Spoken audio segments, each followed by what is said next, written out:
Menurut beberapa analis, ini mencerminkan reaksi pasar akan ancaman resesi di depan mata.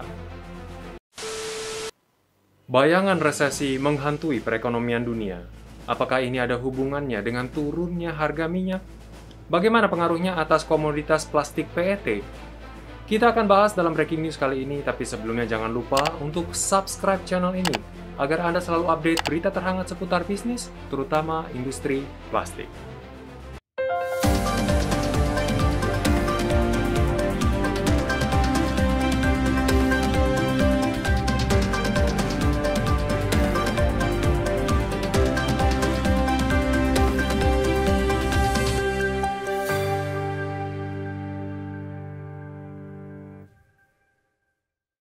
Harga minyak dunia menurun tajam di akhir bulan Juni setelah terus naik selama 4 minggu terakhir. Harga minyak Brent berada pada level $113 per barel, sementara WTI ada di level $109 per barel. Nah, apa penyebab dari penurunan harga minyak yang drastis ini?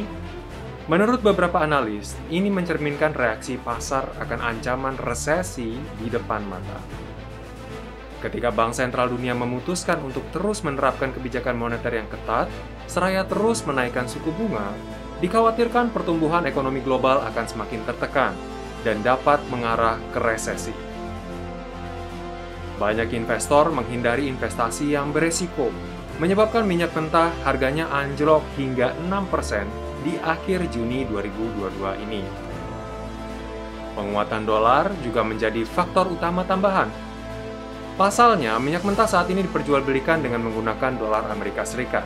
Dan saat dolar menguat, daya beli pembeli minyak melemah, sehingga permintaan pun turun dan akhirnya harga minyak pun terseret turun. Namun dengan harga minyak turun, apakah harga plastik juga akan turun, terutama untuk pasar plastik PET? Nyatanya, pasar PET malah stabil mengarah ke penguatan, disebabkan oleh aktivitas musiman yang meningkat akhir-akhir ini.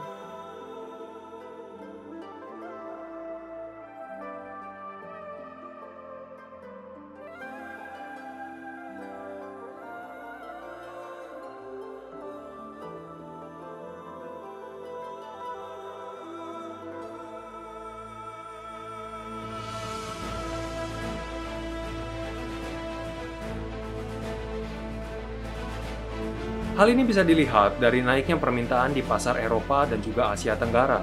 Sementara di China, permintaannya masih cukup terbatas di tengah kebijakan lockdown yang masih diberlakukan. Cuaca yang cukup hangat, malah cenderung panas di Indonesia, turut mendukung penguatan harga PET ini. Pasalnya, PET digunakan dalam plastik kemasan minuman yang konsumsinya meningkat tinggi di tengah cuaca panas sekarang ini. Itu sebabnya juga harga plastik PET di Indonesia kondisinya juga stabil ke arah menguat menurut beberapa distributor lokal. Dan menurut banyak pedagang, pasar PET kelihatannya akan cukup kuat ke depannya. Apalagi dengan permintaan di Eropa yang cukup kuat saat ini, sehingga juga mendukung arus ekspor pasokan dari wilayah Asia ke Eropa. Jadi, secara keseluruhan, pasar plastik PET terus pulih mengikuti pemulihan ekonomi global. Namun, apabila ancaman resesi terus membayangi pertumbuhan ekonomi global, ini tentu akan semakin membebani penguatan pasar plastik. Nah, bagaimana menurut Anda? Apakah ancaman resesi global ini akan benar-benar terjadi? Tinggalkan pendapat Anda di kolom komentar di bawah, dan jangan lupa untuk subscribe channel ini agar Anda selalu update berita terbaru seputar bisnis, terutama industri plastik. Sampai jumpa di breaking news berikutnya.